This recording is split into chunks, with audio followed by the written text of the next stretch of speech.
Hey everybody, this is Vince Miller. Thank you so much for joining me for another devotional today.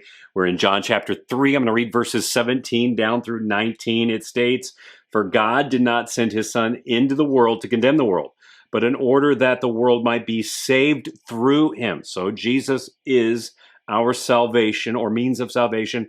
Whoever believes in him is not condemned, but whoever does not believe is condemned already because he has not believed in the name of the only Son of God.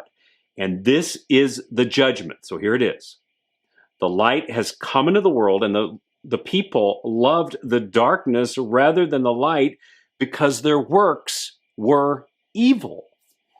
So these words right here, they take us all the way back to chapter 1, where John, the writer of the gospel, introduced a couple of analogies here. First, the light, which represents understanding, and then second, the darkness, which represents ignorance or ignorance of the mind.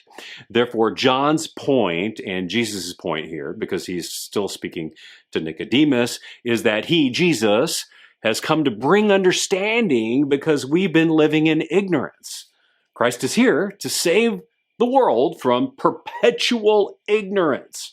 Or we could say it this way, a little bit more directly. Jesus is not here to condemn the way you're living. The way you're living is condemning yourself. You've just gotten used to living in this way. You see it as normal, but it's not. It's ignorance, and you're living in it. And Jesus is here to rescue from your own ignorance.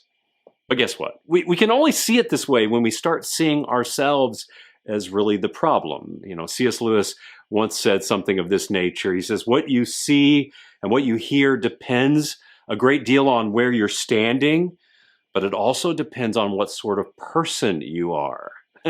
And Lewis's crafty point, and Jesus's point here, and John's point, who's writing the story, is this, is that the problem is actually you. And that's the bad news that people have a hard time accepting when it comes to the gospel. They don't think they're the problem, thus they prefer to live in ignorance because they think they're fine.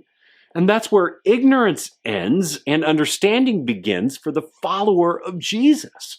Realizing that our understanding, it all comes from God to ignorant men like you and me, so that we can see the end of our condemnation and the beginning of understanding that leads to life. And by reading God's word together one day at a time, by belief in him, God begins to illuminate our minds. And we begin to see his way, the truth, and the life. Isn't that awesome? Guys, I love you. I pray this has blessed you today. If it has, share it with someone else, and I'll see you right back here again tomorrow.